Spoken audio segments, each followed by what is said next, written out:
오늘 우리에게 허락하신 말씀을 읽겠습니다. 누가복음 12장 13절부터 21절까지의 말씀입니다. 무리 가운데서 어떤 사람이 예수께 말하였다. 선생님, 내 형제에게 명해서 유산을 나와 나누라고 해 주십시오. 예수께서 그에게 말씀하셨다. 이 사람아, 누가 나를 너희의 재판관이나 분배인으로 세웠느냐? 그리고 사람들에게 말씀하셨다. 너희는 조심하여 온갖 탐욕을 멀리하여라. 재산이 차고 넘치더라도 사람의 생명은 거기에 달려있지 않다. 그리고 그들에게 비유를 하나 말씀하셨다. 어떤 부자가 밭에서 많은 소출을 거두었다. 그래서 그는 속으로 내 소출을 쌓아둘 곳이 없으니 어떻게 할까 하고 궁리하였다. 그는 혼자 말하였다. 이렇게 해야겠다. 내 곳간을 헐고서 더 크게 짓고 내 곡식과 물건들을 다 거기에다가 쌓아두겠다. 그리고 내 영혼에게 말하겠다. 영혼아, 여러 해 동안 쓸 많은 물건을 쌓아두었으니 너는 마음 놓고 먹고 마시고 즐겨라. 그러나 하나님께서 말씀하셨다. 어리석은 사람아, 오늘 밤에 내 영혼을 네게서 도로 찾을 것이다. 그러면 네가 장만한 것들이 누구의 것이 되겠느냐? 자기를 위해서는 재물을 쌓아두면서도 하나님께 대하여는 부요하지 못한 사람은 이와 같다. 이는 하나님의 말씀입니다.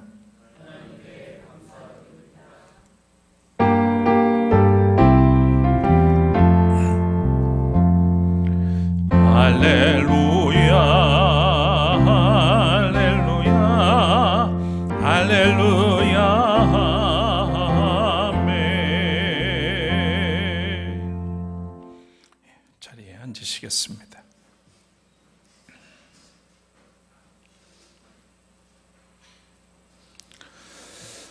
곧 입추가 다가오는데 일상을 위협할 만큼 폭염은 여전히 기승을 부리고 있습니다. 이번 주간에 또 폭우가 내린다는 소식도 있어서 종잡을 수 없는 그런 일기가 계속되고 있습니다. 아무쪼록 늘 건강하게 또 일상을 잘 유지해 나가는 그런 성도들이 되시기를 빕니다.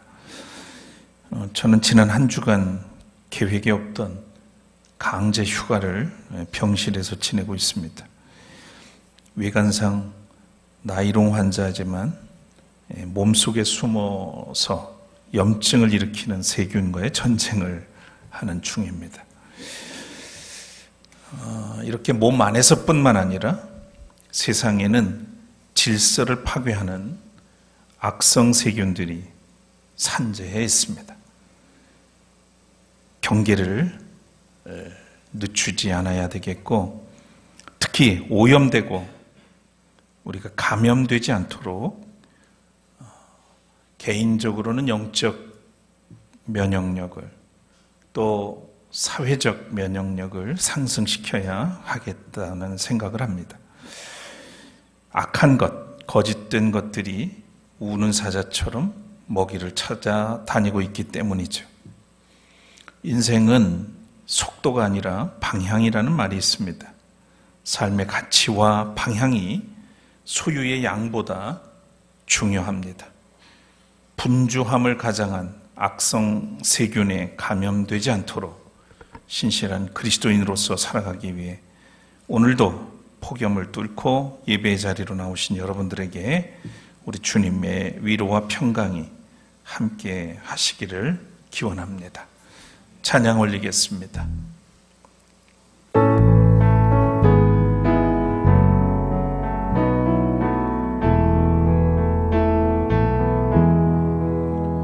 사랑해요, 목소리 높여 경배해요, 내 영혼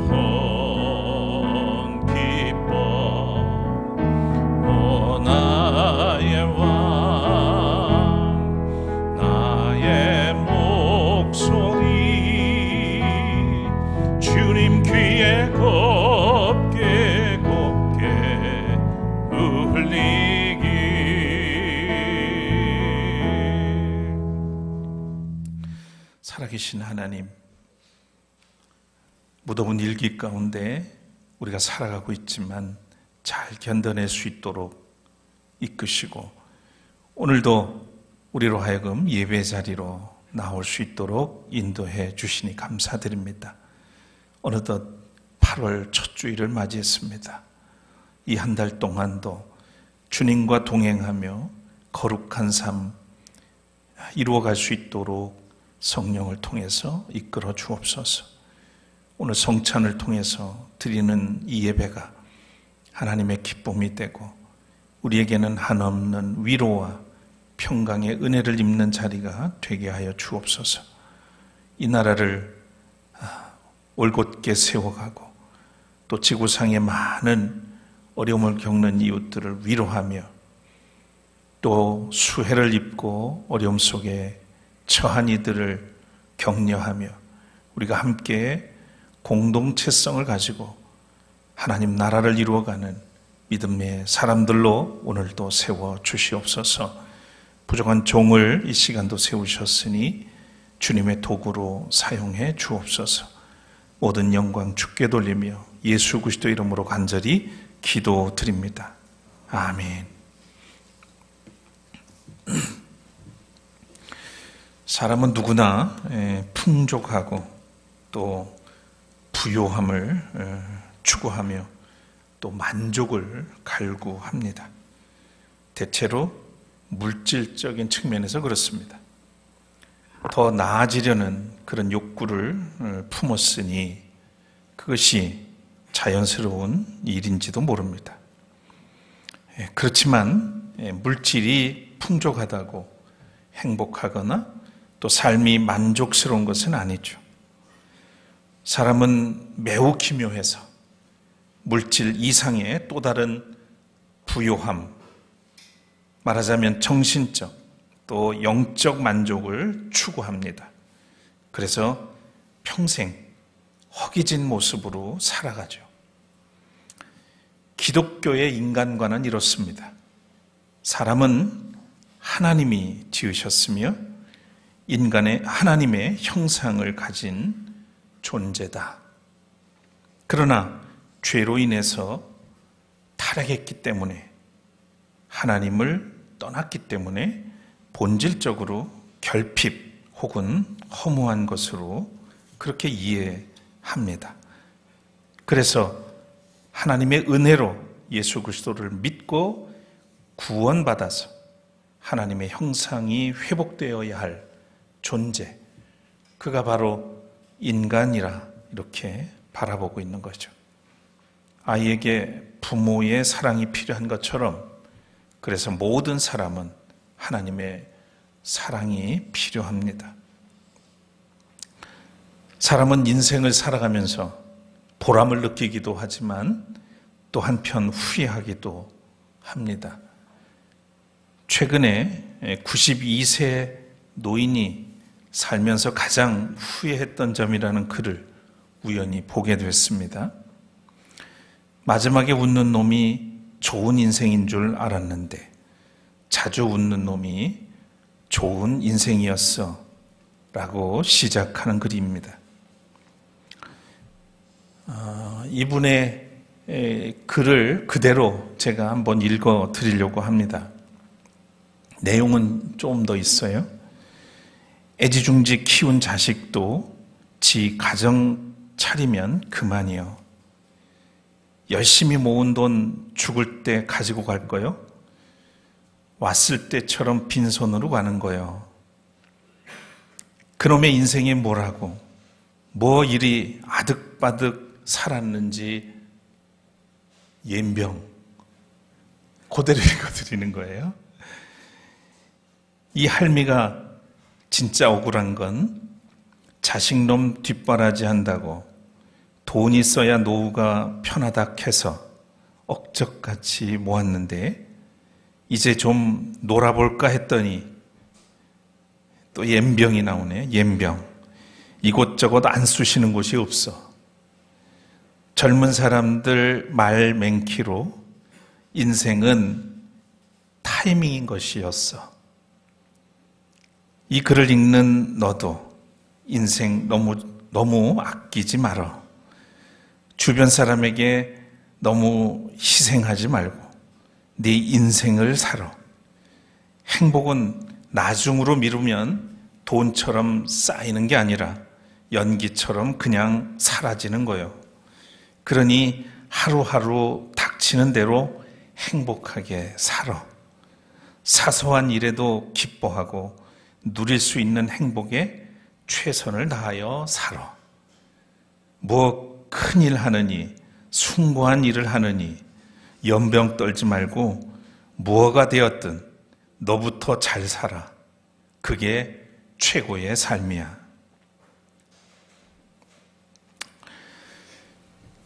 어떻습니까? 요약을 하면은 인생은 타이밍이다. 지금 여기서 행복하게 살라. 아득바득 사느라 행복을 미루지 말라. 모든 것은 연기처럼 사라진다. 마지막에 웃는 사람이 되기보다 자주 웃는 사람이 되라. 그런 이야기라고 봅니다. 지금 시점에서 여러분은 어떻습니까? 지금 무엇을 위해서, 무엇을 얻기 위해서 살고 계시나요? 자주 웃고 살고 있습니까? 아마도 우리 모두는 잘 살고 또 바르게 살기를 원할 겁니다. 그런데 세상은 이 모두를 허용하지 않지요. 잘 사는 사람이 바르게 살기 어렵고 바르게 사는 사람이 잘 살기 어렵습니다. 다만 세상 이치로 보자면 잘 살면 바르게 사라지는 것이 아니라 바르게 살면 잘 살 수 있다는 겁니다. 잘 살면 바르게 사라지는 게 아니라 바르게 살면 잘 살 수 있다. 이게 많은 선조들이 경험적으로 우리에게 알려주는 교훈이 아닌가 싶습니다. 잘 사는 것이 뭘까요? 바쁘게 사는 것이 잘 사는 겁니까? 분주하게 일을 많이 하는 것이 잘 사는 것일까요? 혹은 투자를 잘해서 돈을 많이 버는 것이 잘 사는 겁니까? 사탄이 말이죠. 현대의 그리스도인을 때려잡는 무기로 분주함을 선택했다고 그래요? 분주함. 분주함에 쫓겨서 하나님과의 관계, 또 주님 안에 머물러 사는 일을 못하게 한다는 겁니다. 그런데 또 사탄은 이 분주함으로 그리스도인을 지배하는 데 실패하게 되면 다음으로는 게으름이라는 무기를 사용한다고 그럽니다. 바쁘다는 핑계, 귀찮다는 그런 생각이 주님과의 관계, 교회와 신앙생활을 소극적으로 하게 만들고 결국 자기중심성과 탐욕에 사로잡히게 한다는 겁니다. 오늘 누가복음서의 본문은 우리에게 참된 인생의 가치는 어디에 있는가? 인생에서 참으로 부유한 삶이 무엇인가에 관한 질문을 하고 있습니다. 수만 명의 무리가 예수님의 그 통쾌한 말씀을 듣기 위해서 모여들었습니다. 그때 한 사람이 예수님께로 성큼 다가서더니 형과 유산을 나누어야 하는데 자기가 공평하게 재산을 받을 수 있게 해달라고 예수님께 요청을 하죠. 얼핏 보면 사사로운 문제를 가지고 예수님께 도움을 청하는 듯 보입니다만 그에게는 몇 가지 중요한 문제가 있어 보입니다. 첫째는 예수님을 제대로 알지 못한다는 거죠. 랍비라고 봅니다. 말하자면 율법 선생으로 인식하고 있는 거죠. 당시에 법규에 따라서 분배가 공정하게 이루어지지 않을 때는 랍비에게 소송을 제기해서 문제를 해결하는 그런 관례가 있었습니다. 이 사람은 예수님에 대한 인식의 문제가 있었습니다. 두 번째, 자신의 개인적인 이익을 위해서 예수님의 권위를 이용하려 했다는 점입니다. 이 사람이 마치 공평과 정의를 구하는 듯 보이지만 공적인 자리에서 사적 유익을 구하고 있는 모습을 보게 됩니다. 그리고 특히 이 사람에게는 생명 논리가 아닌 경제 논리로 사람을 대하고 또 주님을 대하는 모습을 보여줍니다. 세 번째로 예수님의 답변까지의 맥락으로 봐서 그의 요청은 예수님을 시험하거나 또 곤경에 빠뜨리려는 불순한 의도도 있었던 것으로 읽혀집니다. 선생님, 내 형제에게 명해서 유산을 나와 나누라고 해 주십시오. 아마도 자기가 원하는 만큼 유산을 제대로 받지 못했던 모양입니다. 그러자 예수님께서 단호한 어조로 말씀합니다. 이 사람아, 누가 나를 너희의 재판관이나 분배인으로 세웠느냐? 단칼에 거절을 하셨죠. 이 사람의 속마음을 읽으셨던 겁니다. 사실 불순하거나 거짓은 어떤 모양으로든 드러나게 됩니다. 많은 사람들이 그럼에도 불구하고 사실과 다른 그런 가면을 쓰고 사람들을 대하고 행동을 하곤 하죠. 그런데 반드시 그것은 드러나게 돼 있어요. 어떤 모양으로든 드러나게 돼 있습니다. 요즘 우리 정치권에서 일들을 보면 여지 없어요. 시간의 문제지 잘못된 것, 부정한 일들 이런 것들은 속속 드러나게 돼 있어요. 언제 어디서나. 그래서 사람을 대할 때 우리는 솔직하고 진실해야 합니다. 바로 예수님 앞에 불쑥 나타났던 이 사람의 의도가 사실은 단순히 상속에 관한 문제만은 아니었다는 사실을 예수님은 꽤 들어보셨던 겁니다. 예수께서 이 사람의 말과 의도를 보시고 사람들을 향해서 일갈합니다. 모든 사람이 마음에 새겨두어야 할 말씀이죠. 너희는 조심하여 온갖 탐욕을 멀리하여라. 재산이 차고 넘치더라도 사람의 생명은 거기에 달려있지 않다. 오늘 우리 새번역 성경의 말씀이 이렇습니다. 그런데 가톨릭 성서의 번역을 보니까 좀 더 우리가 이해하기 쉽게 번역이 되어 있습니다. 너희는 주의하여라. 모든 탐욕을 경계하여라. 아무리 부유하더라도 사람의 생명은 그의 재산에 달려있지 않다. 명료합니다. 인생에서 무엇이 중요한가? 어디에 인생의 참된 가치가 있는지를 명료하게 던지신 주님의 선언입니다. 예나 지금이나 모든 인간이 목숨 거는 것은 부유함을 향한 탐욕입니다.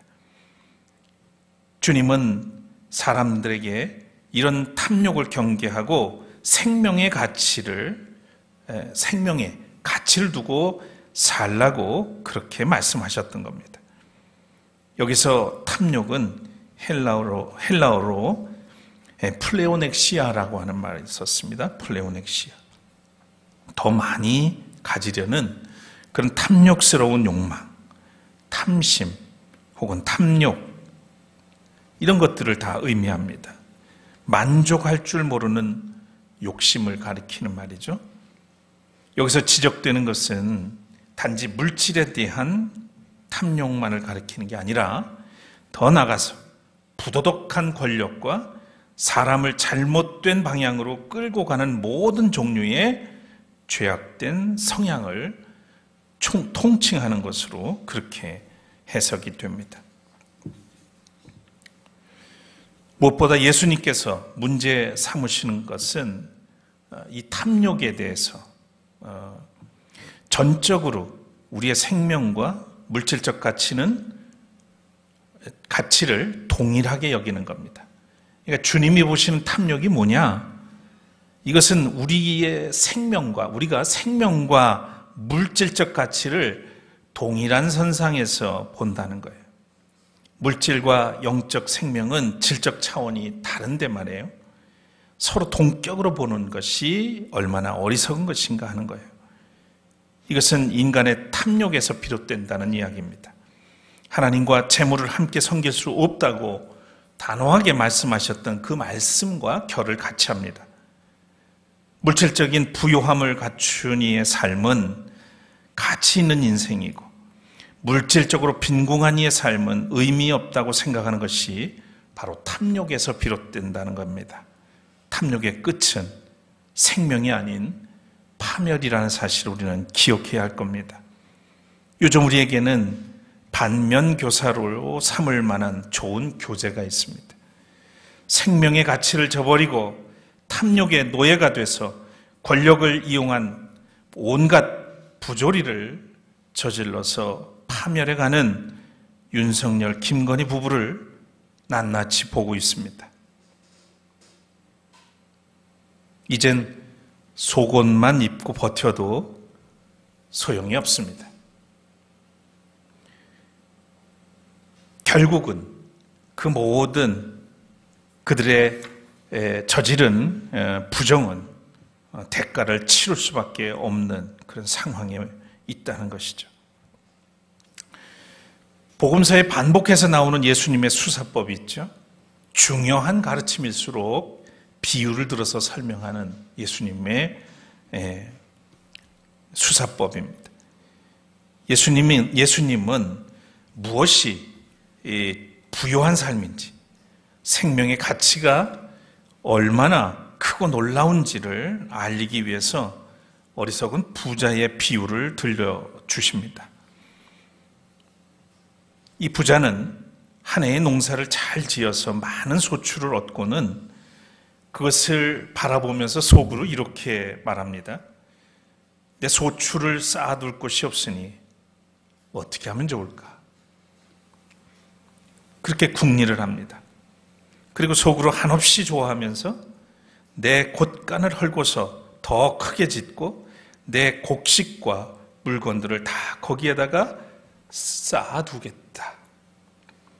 그리고 그는 자기 영혼을 향해서 영혼아 여러 해 동안 쓸 많은 물건을 쌓아두었으니 너는 마음 놓고 먹고 마시고 즐겨라. 한마디로 이 농사꾼에게 그 어디에도 하나님의 자리는 없어 보입니다. 모든 소유와 생명이 하나님에게서 비롯된 것이요, 그분의 손에 달려 있다는 사실을 인정하거나 믿는 모습은 보이지 않습니다.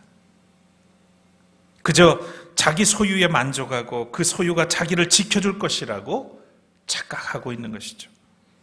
이때 주권자이신 하나님이 등장합니다. 어리석은 사람아, 오늘 밤에 네 영혼을 네게서 도로 찾을 것이다.